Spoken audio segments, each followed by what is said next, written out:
नमस्कार साथियों, स्वागत है आपका एक और शानदार वीडियो में। जैसा मैंने आपको बताया था साथियों कि आप सबके लिए जो प्रीवियस पेपर हैं और जो मेन क्वेश्चंस आने वाले हैं, जो प्रीवियस एग्ज़ाम में क्वेश्चन आ सके हैं। अब स्पेशल यूपी CHO 5505 की जो CCH की जो प्रिपरेशन है दोस्तों, उम्मीद करता हूँ सभी लोग तैयारी कर रहे होंगे, क्योंकि ये एग्ज़ाम निकालना बहुत ही इम्पोर्टेंट होता है। अब इसको एग्ज़ाम को किस तरीके से आप निकालेंगे, देखिए आप अपनी प्रैक्टिस कीजिए और मैं आप सबके लिए जो एक क्वेश्चन सीरीज़ लेके आया हूँ, और उन क्वेश्चनों में आपको ऐसे क्वेश्चन देखने को मिलेंगे जो हर बार एग्ज़ाम में आते हैं, प्रीवियस पेपर में आए हुए हैं और प्रीवियस पेपर ही हैं वो सब, ठीक है। और उसमें आप सबको एक क्वेश्चन के साथ साथ मैं आपके बहुत सारे क्वेश्चंस क्लियर करवाऊंगा, यानी कि रैशनल के साथ में मैं आपको अच्छे से एक्सप्लेन करूंगा। तो आज आपकी क्लास, आप सबको पता है काफ़ी क्लास ले चुके हैं हम, और सभी पुराने पेपर्स एक्सप्लेनेशन मिलेगा आपको, और फाइनल एग्ज़ाम की तैयारी आपकी ट्रेनिंग जो चल रही है उसके साथ करते रहिएगा, क्योंकि आप सबके लिए बहुत ही ज़रूरी हो गया है। चलिए देख लेते हैं, आज का पहला क्वेश्चन स्टार्ट करते हैं साथियों। हम सेकेंड से चलेंगे और आपके सामने जो सिलेबस वाइज क्वेश्चन है वो हम लेके आएंगे, ठीक है। आज का पहला क्वेश्चन देख लेते हैं।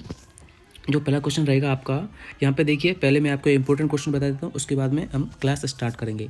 सबसे महत्वपूर्ण क्वेश्चन दोस्तों आपको देख पा रहे होंगे, बोर कमेटी वाज कंस्टिट्यूट इन। तो बोर कमेटी कब कंस्टिट्यूट की गई थी। देखिए इसमें आपको जो आपको ऑप्शंस देख रहे हैं इनमें आप ध्यान मत दीजिए, कुछ क्वेश्चन गलत भी हो सकते हैं, मैं आपको एग्जैक्ट बताऊंगा, और एग्जाम में कई बार क्वेश्चन आ चुका है और अब की बार भी आएगा। देखिए बोर कमेटी जो कंस्टिट्यूट हुई थी वो आपकी 1946 में हुई थी, ठीक है। वोर कमेटी का जो दूसरा नाम है वो क्या है, वोर कमेटी का साथियों दूसरा नाम health survey and development committee नाम से भी बोला जाता है, ठीक है। Health survey and development committee, ठीक है, इसको आप ध्यान रखिएगा।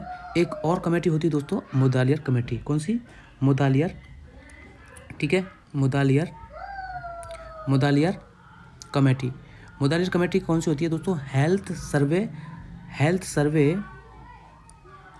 सर्वे एंड प्लानिंग कमेटी, ठीक है। इन दोनों को आप याद रखिएगा। Health survey and development committee किसको बोला जाता है? ये बोर कमेटी को बोला जाता है। और health survey and planning committee किसको बोला जाता है? ये साथियों बोला जाता है मुदालियर कमेटी को। मुदालियर कमेटी कब आई थी साथियों? ये 1962 में आई थी, ठीक है। और ये जो कंस्टिट्यूट हुई थी ये 46 में कंस्टिट्यूट हुई थी, ध्यान रखिएगा। ये क्वेश्चन बहुत ही ज़्यादा इंपॉर्टेंट है और आपके एग्जाम में 100% एक क्वेश्चन इसमें से आ जाएगा, या तो सन पूछ लिया जाएगा या फिर इसका दूसरा नाम पूछ लिया जाएगा। इस तरीके से बहुत सारी कमेटियाँ हैं, वो हम आपको अच्छे से एक्सप्लेन कर देंगे क्वेश्चंस आते हुए, ठीक है। तो चलिए नेक्स्ट जो है आपके लिए क्या है, आज का फर्स्ट क्वेश्चन है। देखिए सिलेबस वाइज मैं आपको क्वेश्चंस कराऊंगा और आपको जो भी कुछ समझ में नहीं आता है आप कमेंट करके पूछ सकते हो, ठीक है। अभी देखिए टाइम शेड्यूल फिक्स कर देंगे, आपकी डेली रेगुलर क्लास लगाएंगे क्वेश्चंस के साथ में।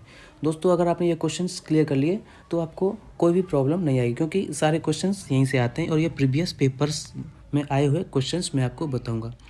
तो देखिए यहाँ पे जो पहला क्वेश्चन है वो क्या पूछ रहा है, the organise community effort that promote health and prolong life are. देखिए यहाँ पे पूछा गया है कि ऐसी कौन सी वो चीज़ें हैं, द ऑर्गेनाइज कम्युनिटी एफर्ट, कौन से कम्युनिटी एफर्ट हैं जो हेल्थ को प्रमोट करते हैं और लाइफ को लॉन्ग करते हैं। तो यहाँ पे देखिए आप सब देख सकते हो, कंट्रोल कम्युनिटी, ये भी बिल्कुल सही है, लाइफ लॉन्ग हो जाएगी।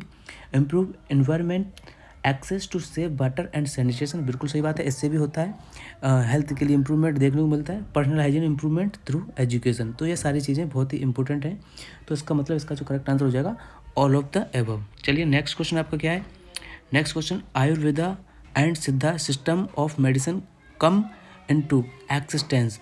आयुर्वेदा और सिद्धा सिस्टम मेडिसिन कब कंस्टिट्यूट एक्सटेंड हुई थी।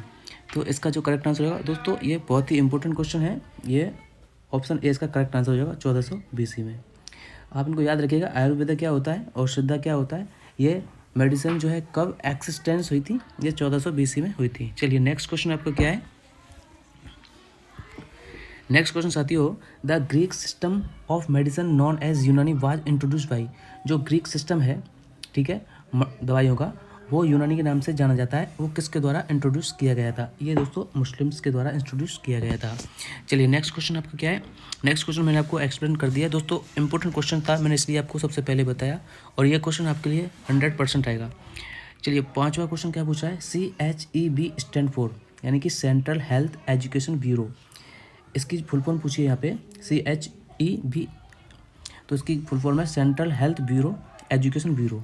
इसका काम क्या होता है दोस्तों, ये हेल्थ के सिस्टम से रिगार्डिंग होती है, हेल्थ को इम्प्रूवमेंट करती है और जो बीमारियाँ होती हैं उनको प्रिवेंट करती है।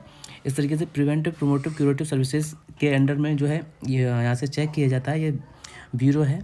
उसके बाद में यहाँ पे देखिए जो सेंट्रल हेल्थ एनवायरमेंटल ब्यूरो, ये एनवायरमेंट की हो जाती है।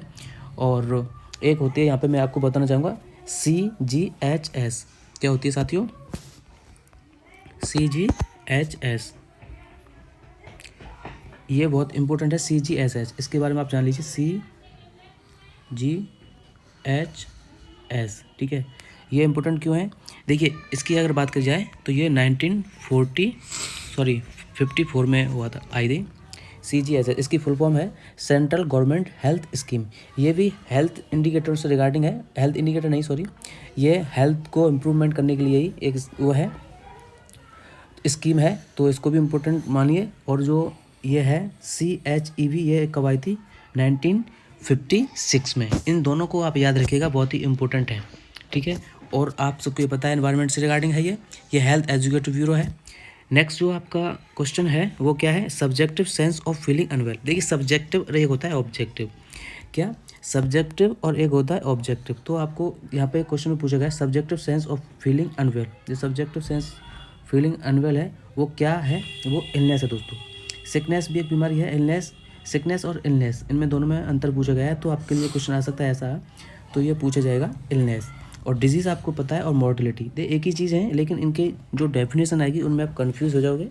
तो इस चीज़ को आप याद रखिएगा। जो मॉर्टेलिटी होती है दोस्तों, मृत्यु होती है, और एक होती है मॉर्बिडिटी। क्या होती है, मॉर्बिडिटी। तो वो क्या होती है, वो आपकी जो इलनेस, वो बीमारी होती है उसको मॉर्बिडिटी बोलते हैं, और मॉर्टेलिटी जो होती है वो मृत्यु होती है। नेक्स्ट जो क्वेश्चन है आपका, how many dimension of health are there. तो यहाँ पर जो हेल्थ के डायमेंशन है वो कितने हैं, यहाँ पे आपके लिए अलग अलग ऑप्शंस देखने को मिल रहे हैं। तो इसका करेक्ट आंसर हो जाएगा 8। अब इसमें कौन कौन से जो है डायमेंशन होते हैं 8, मैं आपको बता देता हूँ। देखिए एक होता है इमोशनल डायमेंशन, ठीक है, एक होता है फिजिकल, ठीक है, और एक होता है ऑक्यूपेशनल, एक होता है इंटेलेक्चुअल। इनको आप याद रखिएगा दोस्तों, ये इनमें से क्वेश्चन पूछ लिया जाता है कि निम्न में से कौन सा एक हेल्थ डिटर्मिनेशन नहीं है, इस तरीके से। तो इनको आप याद रखिएगा, एक एजुकेशन होता है, और एक फिजिकल होता है, ऑक्यूपेशनल होता है, इंटेलेक्चुअल होता है, एक फाइनेंशियल होता है, ठीक है, और एक सोशल होता है, और एक होता है कौन सा, इन्वायरमेंटल, ठीक है। ये आपके 8 हो गए, इनको आप याद रखिएगा, ठीक है। नेक्स्ट जो आपका क्वेश्चन है, नेक्स्ट क्वेश्चन कौन सा है, 8 क्वेश्चन, क्वांटिटी, देख लीजिए इसको, अच्छा क्वेश्चन है ये भी। क्या है क्वेश्चन में, क्वांटिटी। दोस्तों ये क्वेश्चन आए हुए हैं, इसीलिए मैं आपको बता रहा हूँ, और ये इनके आने की चांस हैं। और इनके साथ में जो आपको ऑप्शंस दिख रहे हैं, इनको मैं एक्सप्लेन कर रहा हूँ, ताकि अगर इनमें से क्वेश्चन आपके लिए आएगा तो आप आसानी से इसको सॉल्व कर सकते हो। Quantity and quality of the individual interpersonal tie. Interpersonal tie का मतलब क्या होता है, बॉन्ड, आपसी बॉन्ड। जैसे आपका कम्युनिटी में आप लोग साथ में रहते हो, वो एक बॉन्ड होता है, उसी को इंटरपर्सनल टाई बोलते हैं। और extent of his involvement with the communities. तो ये क्या चीज़ है, ये सोशल हेल्थ के अंदर आता है। फाइनेंशियल हेल्थ आपको पता है, फाइनेंशियल हेल्थ वो होता है। ऑक्यूपेशनल हेल्थ को आप जानते हो, स्पिरिचुअल हेल्थ वही होता है जो आप जानते हो, ठीक है। तो सोशल हेल्थ के अंतर्गत आएगा ये जो इंटरपर्सनल टाई और एक्सटेंट ऑफ हिज इन्वॉल्वमेंट, ठीक है। चलिए नेक्स्ट क्वेश्चन आपका क्या है दोस्तों। इसी तरीके से आपके लिए कम क्वेश्चंस कराएंगे, लेकिन जो क्वेश्चन कराएंगे वो आपकी समझ में आने चाहिए, और उसके रिगार्डिंग आप अच्छी तरह से स्टडी कीजिए, और सिलेबस वाइज आपको कराया जाएगा दोस्तों। जो जैसे क्वेश्चन आएंगे उसके साथ में आपको सारे जो ऑप्शंस हैं वो भी बताते हम रहेंगे आपके लिए। चलिए नेक्स्ट क्वेश्चन, ये इंपॉर्टेंट क्वेश्चन है आपके लिए, theory of concept of causation of disease. तो यहाँ पे जो पूछा गया है, कौन सी निम्न में से एक थ्योरी है जो कॉजेशन यानी कि कॉज ऑफ डिजीज़ की जो है जानकारी देती है। तो यहाँ पे कॉन्टाजियस थ्योरी। कॉन्टाजियस थ्योरी की बात करें दोस्तों, तो कॉन्टाजियस का मतलब होता है इन्फेक्शियस, ठीक है, इन्फेक्शियस। और हेल्थ ट्रायड के बारे में अगर बात करूँ, हेल्थ ट्रायड आप सबको पता है, एजेंट्स, हॉट, इन्वायरमेंट, ये आपको पता है। और पावलो थ्योरी क्या होती है, पावलो थ्योरी दोस्तों मैं आपको सिंपल शब्दों में बताऊँ, पाउलो थ्योरी बहुत इंपॉर्टेंट है, क्वेश्चन आ सकता है। पाउलो थ्योरी जैसे पाउलो थ्योरी ये होती है स्वाभाविक उद्दीपन। जैसे आप मान के चलिए आपने जो है गर्म बर्तन को टच किया है, एकदम से आपके हाथ बैक हो जाएंगे, तो वो एक स्वाभाविक उद्दीपन होता है, स्टिमुलेशन होता है, तो उसी को पाउलिक थ्योरी बोला जाता है। ठीक है, मास्लो हायरार्की के बारे में आप सबको पता है। मास्लो हायरार्की से एक क्वेश्चन 100% आएगा। ठीक है, इसमें आप सबको पता है ट्राइंगल होता है, ट्राइंगल में जो आपकी नीडें हैं उस तरीके से इनको रखा गया है। जैसे सबसे लास्ट में सबसे नीचे जो फर्स्ट बेसिक नीड होती है वो फिजिकल नीड होती है, रोटी कपड़ा मकान होती है। उसके बाद में जो सेकंड नीड होती है वो क्या होती है, सेफ्टी। ठीक है, सेकंड पे क्या आता है, सेफ्टी आता है। सबसे पहले फिजिकल नीड, उसके बाद में सेफ्टी, उसके बाद में लव, उसके बाद में एस्टीम, और उसके बाद में सेल्फ एक्चुअलाइजेशन। सेल्फ एक्चुअलाइजेशन का मतलब क्या होता है साथियों, सेल्फ एक्चुअलाइजेशन का मतलब होता है कि उसको अपनी सारी बातें समझ में आती हैं दुनिया की, और वो दुनिया के लिए कुछ करने की सोचता है, वो होता है सेल्फ एक्चुअलाइजेशन। ठीक है, नेक्स्ट जो है आपके लिए रिमेनिंग कुछ सम क्वेश्चंस हैं, उनको और मैं बता देता हूँ आपके लिए। ठीक है, नेक्स्ट जो क्वेश्चन है आपका 10वां क्वेश्चन बताएंगे साथियों। दोस्तों अगर क्लास थोड़ा सा भी समझ में आ रही है आपके लिए तो लाइक कर दीजिए, क्योंकि मैं आपके लिए जो अच्छे अच्छे क्वेश्चंस हैं वो आपके लिए लेके आता रहूँगा। ठीक है, कोई भी कन्फ्यूजन रहती है तो आप बता सकते हो दोस्तों। देखिए ऐसा ही क्वेश्चन आपके जो है पेपर में आने वाले हैं, और जो पेपर बहुत टफ रहने वाला है, क्योंकि KGM में पेपर कराता है साथियों, तो उसके रिगार्डिंग मैं आप सबको बताता रहा हूँ और आप सबके लिए बताया था दोस्तों। जैसा प्रयास होगा आप सबके लिए हेल्प की जाएगी। नेक्स्ट जो क्वेश्चन है आपका क्या पूछा गया है, देखिए इंपॉर्टेंट क्वेश्चन है। हेनले कोच पोस्टुलेट एक्सप्लेन किसके द्वारा एक्सप्लेन किए गए थे। ठीक है, तो साथियों ये जर्म थ्योरी के अंतर्गत आते हैं। क्या, हेनले कोच, ये क्या होते हैं ये मैं आपको बता देता हूँ। ये दोस्तों हेनले कोच जो पोस्टुलेट्स होते हैं, ये एक ही चीज़ बताते हैं, ये कि मतलब जर्म थ्योरी के अंदर कि जो माइक्रो ऑर्गेनिज्म होते हैं, माइक्रो ऑर्गेनिज्म जो होते हैं, जैसे कोई डिजीज़ उत्पन्न करती है कोई भी चीज़, उसके ऊपर प्रेजेंट होते हैं। ठीक है, माइक्रो ऑर्गेनिज्म। ठीक है, जर्म थ्योरी। कॉन्टाजियस थ्योरी मैंने आपको पिछले जो क्वेश्चन में बताया था, ये इन्फेक्शियस थ्योरी है। ठीक है, और जो कॉन्टाजियस थ्योरी दी गई थी वो गुस्टेव बी लीबॉन ने दी थी। ठीक है, जर्म थ्योरी मैंने आपको बता दिया। एपिडेमियोलॉजिकल टाइड किसने दिया था, ये जॉन स्नो ने दिया था। एपिडेमियोलॉजिकल टाइड जो है एजेंट, होस्ट, एनवायरनमेंट, ये मैंने आपको अभी बता दिया। दोस्तों इनसे क्वेश्चन आते हैं, जैसे मान के चलिए एपिडेमियोलॉजिकल ट्रायड थ्योरी किसने दी, जॉन स्नो ने दी थी। और जर्म थ्योरी किसने दी, ये हेनले कोच, इस तरीके से। और कॉन्टाजियस थ्योरी किसने दी, ये गैस्टेव ली बॉन ने दी थी। इस तरीके से क्वेश्चन आते हैं, तो ये आप याद रखिएगा, बहुत ही इंपॉर्टेंट क्वेश्चन है दोस्तों, इस तरीके से क्वेश्चन आते हैं।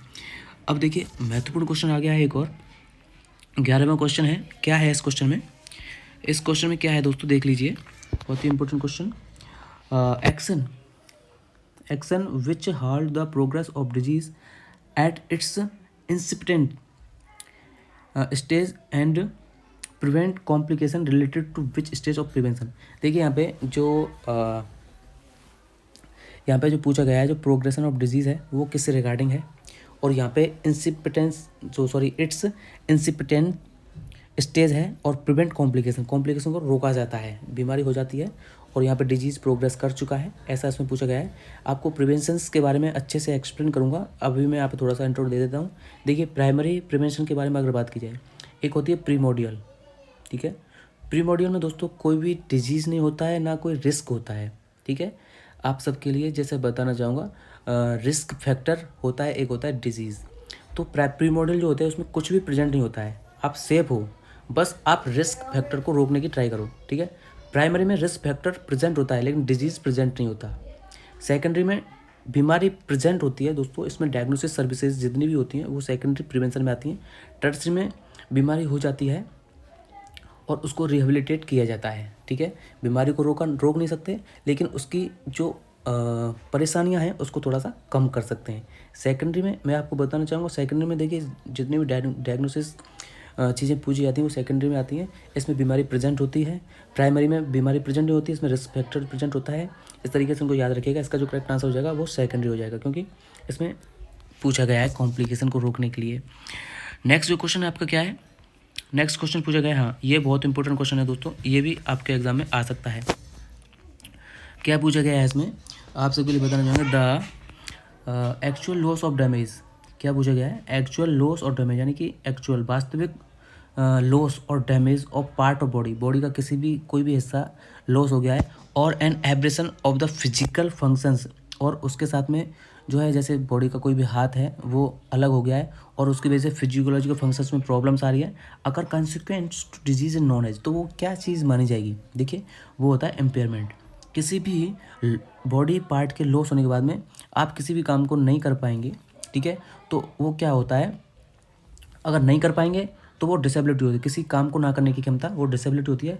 और जो आपका लॉस हो जाता है हैंड, ठीक है, हैंड की वजह से कोई भी आप काम नहीं कर पा रहे हैं तो आप एक डिजीज़ की कंडीशन में आ जाएंगे, ठीक है। और आपका हाथ जैसे चला गया है तो आप एक हैंडीकेप कहलाएंगे। तो इसका एक सीक्वेंस होता है, आपके लिए पूछ लिया जाता है कि इसका सबसे पहले कौन सी चीज़ होती है। इसकी एक ट्रिक है DIDH,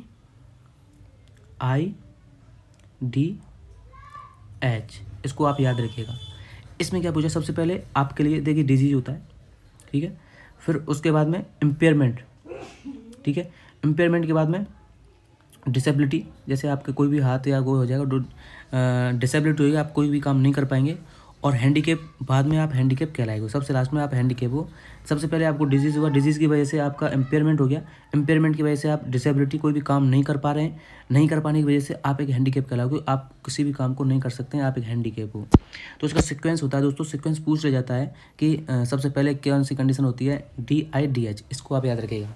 कैसे, DIDH, ये सीक्वेंस है, इसका सीक्वेंस से क्वेश्चन आते हैं दोस्तों। नेक्स्ट जो आपका लास्ट क्वेश्चन है दोस्तों, इसमें क्या पूछा गया है, द ट्रेंड MLHPS, MLHPS का मतलब है mid level health care provider, यानी कि कम्युनिटी हेल्थ ऑफिसर्स बोल सकते हैं, वुड ब्रॉडली एक्सप्लेन टू, ठीक है। तो जो mid level health care provider हैं वो क्या चीज़ उनसे अच्छे तरीके से क्या चीज़ एक्सपेक्ट कर सकते हैं। देखिए ऑप्शंस अलग अलग हैं, इम्प्लीमेंट नेशनल प्रोग्राम्स, बिल्कुल सही बात है, करते हैं। Administration and management eight health and wellness centres, बिल्कुल सही बात है, करते हैं। Preventive, promotive and curative services provide करते हैं। तो ये सभी इसके आंसर हो जाएंगे। बहुत ही इंपॉर्टेंट क्वेश्चन है दोस्तों, mid level health care provider, ठीक है। आज के लिए साथियों इतने ही जो है आपके लिए क्वेश्चन बता पाएंगे। नेक्स्ट अगर आपको क्वेश्चंस अच्छे लगते हैं दोस्तों, आप लाइक ज़रूर कीजिए। और आपके लिए नेक्स्ट इसी तरीके से दोस्तों बहुत सारे क्वेश्चन हैं, आपको सिलेबस वाइज सारे जो मेन आपने थियोरेटिकल पोर्शन देखा होगा उनमें से जो मेन क्वेश्चंस पुटअप हुए हैं वो यही क्वेश्चन है दोस्तों। इसी तरीके से मैं आपके लिए लेके आता रहूँगा और आप अपनी स्टडी को कंटिन्यूस रखिए दोस्तों। KGI में थोड़ा सा हार्ड पेपर लेता है, इसलिए आप थोड़ी सी तैयारी करते रहिए ट्रेनिंग के साथ में। आपके लिए लॉग बुक भी पढ़ना ज़रूरी है, प्रैक्टिकल वाइवा सब कुछ आपके लिए ज़रूरी है, ठीक है, तो आपको करना होगा। तो दोस्तों इसी तरीके से आपको नेक्स्ट क्लास में कल भी हम बताएंगे और उम्मीद करता हूँ वीडियो अच्छा लगा होगा। अगर अच्छा लगा है तो लाइक कर दीजिए दोस्तों, शेयर कर दीजिए सभी दोस्तों को जो भी 5505 वैकेंसी के स्टूडेंट्स हैं और जो तैयारी कर रहे हैं, ठीक है। अभी के लिए इतना ही साथियों, नेक्स्ट वीडियो में कोई भी जानकारी होगी बताई जाएगी और आपके लिए क्लास कल होगी, ठीक है। धन्यवाद साथियों, जय हिंद जय भारत।